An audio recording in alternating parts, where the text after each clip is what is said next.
सो गई तो फिर उन ख्वाबों का क्या होगा, जो दुनिया को देने हैं जवाब, उन जवाबों का क्या होगा।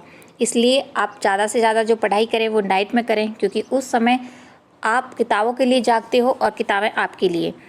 मैं हूं आरती सिंह और आप सभी का स्वागत है आपके अपने यूट्यूब चैनल क्रिएटेड बाय आरती सिंह पर। जैसा कि आप सभी को पता है कि जो आज का हमारा टॉपिक है वो जोगीमारा की गुफाओं से संबंधित है। जितने भी टॉपिक्स उससे बनते हैं, जितने भी क्वेश्चन बनते हैं, तो वो मैंने सारे इसी वीडियो में इंक्लूड किए हैं। अगर आप इस वीडियो को लास्ट तक देखते हैं तो आपको सभी डाउट आपके क्लियर हो जाएंगे।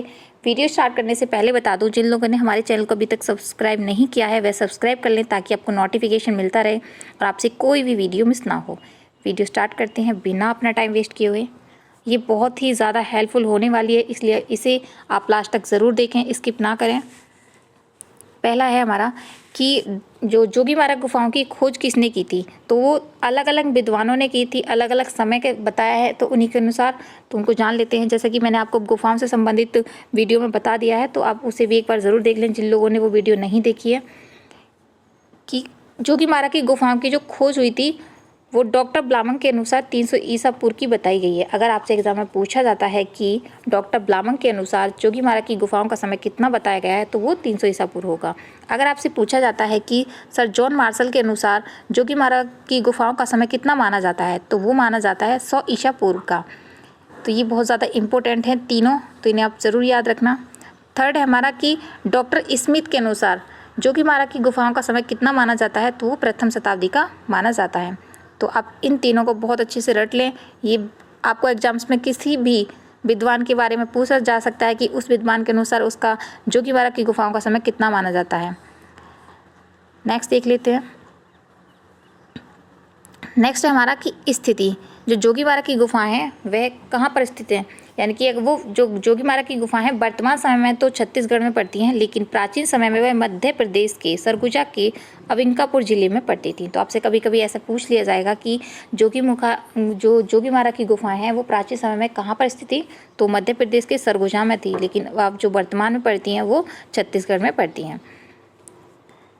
जो वर्तमान में पड़ती हैं वो छत्तीसगढ़ में पड़ती हैं। अगर आपसे पूछा जाता है कि जोगीमारा की जो गुफाएं हैं वे किन पहाड़ियों में हैं, तो वो रामगढ़ की पहाड़ियों में स्थित है। नेक्स्ट देख लेते हैं।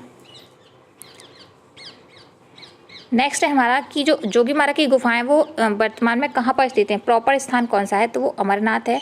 और जो जोगीमारा की गुफाओं का जो माप है वो 1066 माना जाता है।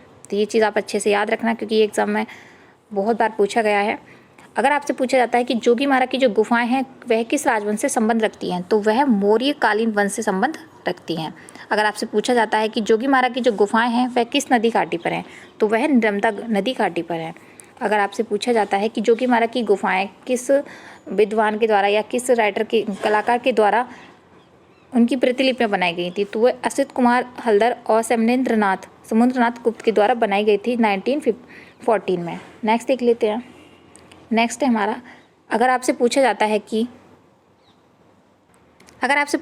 कि जोगीमारा की गुफाएं हैं उनका प्राचीन नाम क्या था, तो प्राचीन नाम इनका था बंगला या बोगरा, जो कि स्थानीय लोग बोलते थे। आपसे सब पूछ लिया जाएगा कि जोगीमारा की जो गुफाएं हैं वहाँ के जो स्थानीय लोग थे प्राचीन जोगीमारा को किस नाम से जानते थे, तो वो जानते थे बंगला या बोगरा। तो आप ये चीज़ ज़रूर याद रखना, ये बहुत बार एग्जाम में पूछा गया है। नेक्स्ट है कि अगर आपसे पूछा जाता है कि 10वीं शताब्दी में जोगीमारा की गुफाओं को किस नाम से जाना जाता था, तो वह डंडोर के नाम से जाना जाता था। कभी कभी आपको ऑप्शन में दे दिया जाएगा कि डंडोर जो गुफा है किसको जाना जाता है, यानी कि डंडोर के नाम से किस गुफा को जाना जाता है, तो उसमें जोगीमारा की गुफा हमारा सही होगा। अगर आपसे पूछा जाता है कि जोगीमारा की गुफाएं हैं जो उनको रामायण काल में किस नाम से जाना जाता था, तो वह झारखंड के नाम से जाना जाता था। या फिर आपसे ये पूछ लिया जाएगा कि झारखंड के नाम से किस गुफा को जाना जाता है, तो वो उसमें हमारा जोगीमारा सही होगा। नेक्स्ट देख लेते हैं। नेक्स्ट है, भारत में भित्ति चित्रों के निर्माण का जो प्रारंभ माना जाता है वह जोगीमारा से माना जाता है। अगर आपसे पूछा जाता है कि जो भारतवर्ष में यानी कि हमारे जो इंडिया में स्टार्टिंग जो हुई थी भित्ति चित्र की वह कहाँ से हुई थी, तो वह जोगीमारा से हुई थी। इनका समय जो माना जाता है वो अजंता की गुफाओं से पहले माना जाता है। तो आप ये चीज़ याद रखना, कभी कभी ऐसा होता है कि अजंता और ये दोनों दे दिया जाता है तो कंफ्यूज होकर लोग अजंता की गुफाएं मान लेते हैं, तो उसमें अजंता की गुफाएं नहीं होता है, वो जोगीमारा की गुफाएं होता है। जोगीमारा में किस प्रकार के भित्ति चित्र यानी कि कैसे चित्र मिले हैं, तो वहाँ ये किसके लिए फेमस है, भित्ति चित्र में। जैसा कि मैंने अभी बताया कि जो जोगीमारा की गुफाएं वो भित्ति चित्रों के लिए फेमस हैं। जोगीमारा की गुफा मौर्यकालीन 300 ईसा पूर्व की हैं। अगर आपसे पूछा जाता है कि जोगीमारा की जो गुफाएं हैं वह कितने ईसा पूर्व हैं, तो वो 300 ईसा पूर्व की हैं, जैसे कि मौर्य काल से और संबंध रखती हैं। नेक्स्ट देख लेते हैं। नेक्स्ट है, जैसा कि मैंने आपको पहले ही बताया कि जोगीमारा की जो गुफा की जो अवधि है वह अजंता गुफा से पहले की है, तो आप ये चीज़ ज़रूर याद रखना। अगर आपसे पूछा जाता है कि जोगीमारा की गुफा कहाँ पर है, जैसे कि मैंने ऊपर ही बताया कि वह छत्तीसगढ़ में है वर्तमान समय में, लेकिन जो प्राचीन समय में थी वो मध्य प्रदेश के सरगुजा रियासत में थी। और जोगीमारा की गुफा किस पहाड़ी में स्थित है, जैसे कि आपको मैंने ऊपर ही बताया वह रामगढ़ पहाड़ी पर स्थित है। नेक्स्ट देख लेते हैं। जोगीमारा के समीप स्थित वह गुफा जो एक प्रेक्षागृह है, तो उसको किस नाम से जाना जाता है, तो वो नाट्यशाला थी, या जिसे हम बोलते हैं सीता बेगड़ा। तो आप ये चीज़ याद रखना। अगर आपसे पूछा जाता है कि एशिया की सबसे प्राचीन नाट्यशाला कौन सी थी, तो वो सीता बेगड़ा था। कभी कभी आपसे ऐसे पूछ लिया जाएगा जो सीता बेगड़ा है कहाँ पर है, तो वह जोगीमारा की गुफा में है। अगर आपसे पूछा जाता है कि यशोवर्मन के काल में भवभूति रचित उत्तर रामचरित्र का मंचन कहाँ पर हुआ है, तो वह सीता बेगड़ा में हुआ है। सीता बेगड़ा की जो नाट्यशाला है उसमें हुआ है। तो आपसे ये भी पूछ लिया जाएगा वह कहाँ पर है, तो वह जोगीमारा की गुफा में है। नेक्स्ट है कि अगर आपसे पूछा जाता है, जैसे कि मैंने ऊपर ही बताया कि जो जोगीमारा की गुफाएं उनकी प्रतिलिपियाँ जो बनाई थी वह असित कुमार हल्दर और सैमेंद्रनाथ गुप्त ने बनाई थी, जो कि 1914 में बनाई थी। नेक्स्ट देख लेते हैं। नेक्स्ट है हमारा कि सुतनुका व देवदीन के प्रेम प्रसंग के जो चित्र मिलते हैं वह कहाँ पर मिलते हैं, तो वह जोगीमारा की गुफाओं में मिलते हैं। आपसे पूछा जा सकता है, ऑप्शन में भी पूछा जा सकता है, या फिर मेन प्रश्न बनाकर भी पूछ लिया जाएगा। नेक्स्ट है हमारा कि जोगीमारा के चित्र जो किससे कहाँ पर बने हैं, तो वह छत पर बने हैं। जो चित्र हैं वो कहाँ पर बने हैं, छत पर बने हुए हैं। नेक्स्ट है कि जोगीमारा की गुफा के चित्रों का जो हिस्सा नहीं है, क्या चीज़ का हिस्सा नहीं है, तो वह नारियल के पेड़ के साथ प्राकृतिक दृश्य नहीं है। तो ये चीज़ आप याद रखना कि जो उनका रिलेट करते हैं वो जोगीमारा की गुफाओं से, वो नारियल के पेड़ के साथ प्रकृति दृश्य नहीं है। अगर आपसे पूछा जाता है कि जोगीमारा की गुफा के चित्रों के जो विषय थे वो क्या थे, यानी कि वह किस धर्म से संबंध रखती थी, वो जैन धर्म से संबंध रखती थी जोगीमारा की गुफा। लेकिन जो अजंता की गुफा है वह बौद्ध धर्म से संबंध रखती है। तो जोगीमारा के चित्र मिलते जुलते हैं, किससे मिलते जुलते हैं, बरहुत और सांची की कला से मिलते जुलते। आपसे पूछ लिया जाएगा कभी ऑप्शन में कि बरहुत की जो बरहुत और सांची की जो कला है वह किस से संबंध रखती है, यानी किससे के चित्र मिलते हैं, और ऑप्शन में 2-3 आपकी गुफाएं दे दी जाएंगी, तो उसमें हमारा राइट जो होगा वो जोगीमारा की गुफाएं होगा। ये जितनी भी मैं लाइंस बता रही हूँ वह बहुत ही ज़्यादा इंपॉर्टेंट एंड सेलेक्टिव है, सभी एग्जाम्स के पर्पज़ से जो भी कला से रिलेटिव होते हैं।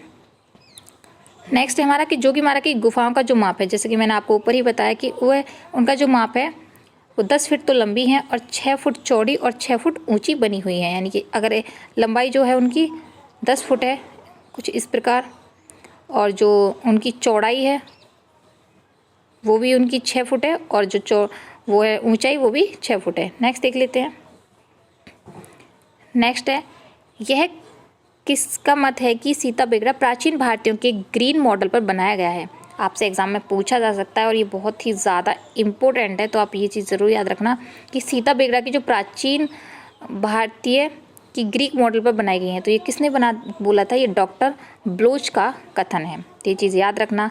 अगर आपसे पूछा जाता है कि सीता बेगड़ा के सामने किसकी गुफाएं बनी हुई हैं, तो सीता लक्ष्मण बेगड़ा और अन्य छोटी गुफाएं बनी हुई हैं, तो आप ये चीज़ ज़रूर याद रखें। नेक्स्ट देख लेते हैं। नेक्स्ट है हमारा कि सीता बेगड़ा जो जोगीमारा की गुफाओं में है, वो सीता बेगड़ा की जो लंबाई और चौड़ाई कितनी है। अगर लंबाई पूछी जाती है तो वो 30 फुट होगी, अगर चौड़ाई पूछी जाती है तो वो 15 फुट होगी। 30 फुट लंबी और चौड़ी कितनी है, वो 15 फुट है। ये चीज़ याद रखना। नेक्स्ट है हमारा किस व्यक्ति ने जोगीमारा की गुफाओं को वरुण का मंदिर कहा है। आपसे ऐसा पूछ लिया जाएगा कि जो जोगीमारा की गुफाएं हैं उनको किसके द्वारा वरुण का मंदिर कहा है, या फिर आपको विद्वान का नाम दे देगा कि इनके अनुसार जोगीमारा की गुफाओं को क्या बोला गया है, तो वो वरुण का मंदिर बोला गया है। तो लास्ट हमारा यही हो जाएगा। नेक्स्ट देखते हैं। नेक्स्ट है कि जो जोगीमारा की गुफाएं हैं वहाँ से जो प्राप्त चित्र हैं वे किस रूप में प्राप्त हुए हैं, कहाँ कहाँ क्या क्या चीज़ें बनी हुई हैं। जैसा कि आपको पता है कि जो जोगीमारा की गुफाओं की प्रतिलिपियाँ बनाई थी वो असित कुमार ने और क्षेमेंद्रनाथ ने बनाई थी 1914 में, और ये उन्होंने उसी समय पर जोगीमारा की गुफाओं का अध्ययन किया था। तो उन्हीं के अनुसार जो बताया गया है उनके बारे में देखते हैं कि उन्होंने इसमें 7 चित्र के खंडित अवशेषों का वर्णन किया है। जो 7 जो चित्र हैं वो खंडित हैं, यानी कि छत विक्षत हो चुके हैं, खराब हो चुके हैं। तो उन्हीं के बारे में वर्णन किया है कि किस किस रूप में, कैसे कैसे कुछ कुछ चीज़ें जो दिखाई देती हैं वो किस रूप में दिखाई देती हैं, उसके बारे में जान लेते हैं। पहला है हमारा प्रथम जो खंड है वो कुछ इस प्रकार है। इस दृश्य में कुछ आदमियों की आकृतियां हैं। इसमें जो कुछ चित्र बने हैं वे आदमियों की आकृति हैं तथा हाथियों के चित्र भी अंकित हैं। जल में मछली नुमा, यानी कि एक मछली के आकार की एक आकृति बनी हुई है। विशाल आकृति कदाचित एक मछली नहीं है, मगर है, यानी कि वो मछली नहीं है, वह मगर है। कुछ रूप जो है उसका मछली का प्रकार का है। जो प्रथम खंड में है वो इस प्रकार बना हुआ है। नेक्स्ट देख लेते हैं। नेक्स्ट है हमारा इसके बारे में कि यह चित्र गज ग्रहण की पौराणिक कथा से बना है। अगर आपसे पूछा जाता है कि किस चित्र में, यानी कि जोगी महाराज के किस खंड में जो चित्र बना है वह गज ग्रहण की पौराणिक कथा से संबंध रखता है, तो वो यही होगा जो एक मगर मछली, यानी मछली के आकृति के जैसा एक मगर है और जो ऊपर से जो आदमियों की आकृतियाँ बनी हुई हैं। नेक्स्ट है हमारा द्वितीय खंड। द्वितीय खंड में क्या मिलता है हमें? इसमें कुछ व्यक्ति एक वृक्ष के नीचे बैठे हुए हैं। आपसे अगर पूछा जाता है एग्जाम में कि जोगी महाराज की किस खंड में, यानी कि किस चित्र में एक व्यक्ति वृक्ष के नीचे विश्राम करता हुआ चित्रित किया गया है, तो वो द्वितीय खंड होगा, जो कि असित कुमार हल्दर और क्षेमेंद्रनाथ गुप्त के अनुसार बताया गया है। नेक्स्ट है तृतीय खंड। तृतीय खंड में हमें क्या मिलता है कि इस चित्र में सफ़ेद पृष्ठभूमि पर काली रेखाओं द्वारा एक बाग का दृश्य बनाया गया है। ये एक बहुत ज़्यादा फेमस है। आपसे पूछ लिया जाता है कि जोगी महाराज की जो पृष्ठभूमि कैसी थी, तो सफ़ेद पृष्ठभूमि पर चित्र बनाए गए थे काली रेखाओं के द्वारा, तो जो कि इसी की विशेषता के अनुसार उसे विशेषता मान लिया गया है। एक बाग का दृश्य अंकित है। इस दृश्य में लाल लिली कुमुदिनी के पुष्प पर एक युगल, यानी कि प्रेम प्रेमिका जो होते हैं वो नृत्य करते हुए चित्रित किए गए हैं। अगर आपसे पूछा जाता है कि जोगी महाराज की किस खंड में कुमुदिनी के फूल पर एक युगल नृत्य करते हुए चित्रित किए गए हैं, तो वो तृतीय खंड होगा। और वो कैसे किए गए हैं? सफ़ेद पृष्ठभूमि पर काली रेखाओं के द्वारा। तो अब ये जरूर याद रखना। नेक्स्ट देखते हैं। नेक्स्ट है हमारा चतुर्थ खंड, यानी कि चौथे खंड में क्या मिलता है हमें? इस चित्र में गुड़िया जैसी बोली आकार की, यानी कि छोटे बौने आकार की, ये बोली नहीं होगा बौनी होगी, बौने आकार के अनुपात रहित मनुष्य थे। इस चित्र में मनुष्य के सर पर चोंच बनाई गई है। अगर आपसे पूछा जाता है एग्जाम में कि जोगी महाराज के किस खंड में, यानी किस चित्र में मनुष्य के सिर पर चोंच को बनाया गया है, तो वो किस में होगा? चतुर्थ खंड में बनाया गया है। और जो यहाँ पे जो चित्र बने हैं वो गुड़िया जैसे हैं और वो मोने आकार में छोटे रास्ते बनाए गए हैं जो नॉर्मल इंसान होते हैं उनके अकॉर्डिंग। नेक्स्ट देख लेते हैं। नेक्स्ट हमारा पाँचवा खंड। तो पाँचवें में इस दृश्य में एक स्त्री लेटी हुई है। कैसी है वो? लेटी हुई है, संभवतः व्रत की है और उसके चारों ओर गायन वादन, यानी जो गायक जो संगीतकार होते हैं वो हैं और कुछ अन्य मानव आकृतियाँ पालती मारकर बैठी हैं। तो अगर आपसे पूछा जाता है कि जोगी महाराज के किस चित्रित खंड में एक स्त्री लेटी हुई है जिसके आसपास कुछ गायक हैं और कुछ आकृतियाँ बैठी हुई है। ठीक है, नेक्स्ट देख लेते हैं। नेक्स्ट है हमारा छठा खंड। छठे खंड में इस चित्र में प्राचीन ढंग से रथे जैसे चैतन्य का अंकन किया गया है। आपसे पूछा जा सकता है कि जोगी महाराज की जो गुफा है उस किस में प्राचीन ढंग से रथों का या चित्रण किया गया है, तो वो छठे खंड में किया गया है, जो जिसमें एक विशेषता है वे चैतन्य का अंकन किया गया है। नेक्स्ट है हमारा जो कि इस जोगी महाराज की गुफा का लास्ट चित्र खंडन है, जिसमें इस चित्र में ग्रीक रथों के समान भवन बनाए गए हैं। अगर आपसे पूछा जाता है कि जोगी महाराज की किस चित्र में जो रथ बनाए गए हैं वह ग्रीक रथों के समान बनाए गए हैं, तो वह 7वें खंड में बनाए गए हैं। उम्मीद है कि आप लोगों को वीडियो पसंद आई होगी, तो वीडियो को लाइक कर दें और उम्मीद है कि आप सभी वीडियो को ज़्यादा से ज़्यादा शेयर करेंगे जो भी कला से रिलेटिव तैयारी कर रहे हैं। Thank you for watching this video. मिलते हैं नेक्स्ट वीडियो में, तब तक के लिए bye bye and thank you so much.